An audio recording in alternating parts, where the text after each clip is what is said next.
নমস্কার বন্ধুরা, unknown fact present অজানা রহস্যে আপনাদের স্বাগত জানাই। আশা করি সবাই ভালো আছেন। বন্ধুরা, আজকের ভিডিওতে বলবো আমি রামোজি ফিল্ম সিটির অজানা রহস্যের কাহিনী।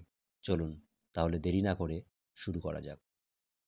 এটি একটি বিষয়ভিত্তিক ছুটির জন্য গন্তব্য ও পর্যটন বিনোদন কেন্দ্র, যেখানে প্রতি বছর 1.5 মিলিয়ন পর্যটক এই স্থানটি পরিদর্শন করেন।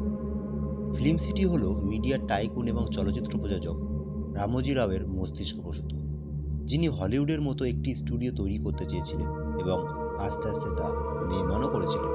এটি হায়দ্রাবাদে 1996 সালে নির্মিত হয়।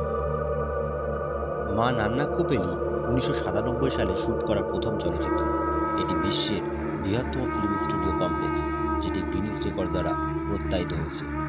কিন্তু আসল কথা হলো, কি এমন হলো যাতে এত বড় ফিল্ম সিটি সবার কাছে হন্টেড নামে পরিচিত?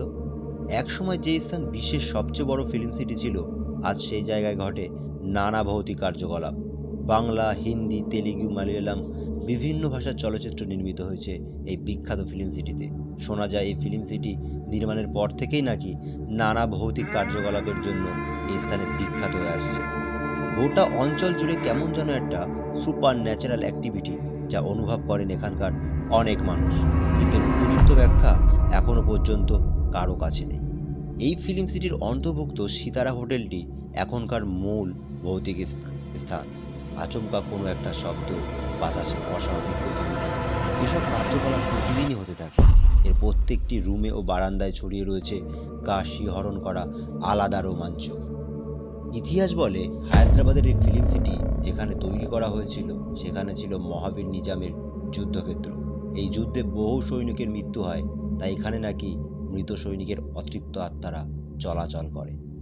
দেখা যায় হঠাৎ করে লাইট উপর থেকে নিচে পড়ে যাওয়া, রহস্যজনক ছায়া, সর্বোপরি আয়নার উপরে অদ্ভুত চিহ্ন। এসব কোনো অলৌকিক দিক ইঙ্গিত করে। এই ফিল্ম সিটির বহু স্থানে আজও প্রবেশ নিষেধ, কারণ হিসেবে মনে করা হয় এইসব স্থানে ভৌতিক ক্রিয়াকলাপ অনেকটাই বেশি। যদিও অফিসিয়ালি এইসব ঘটনা কখনো উঠে আসেনি, আর অশরীরী আত্মার কারণে মানুষের কোনো ক্ষয়ক্ষতির কথা শোনাও যায়নি। তবে রাতের বেলা স্থানে যাওয়া বেশ বিপজ্জনক, এমনটাই বলেছেন বহু মানুষ। একটা বিষয় সব থেকে বেশি লক্ষ্য করা হয়, সেটি হলো এখানকার বেশিরভাগ সময়ই মেয়েরা ভৌতিক কার্যকলাপের শিকার হন। হায়দ্রাবাদের সবচেয়ে বড় এই পর্যটন কেন্দ্র যেন হয়ে উঠেছে সবচেয়ে বড় ভৌতিক স্থান।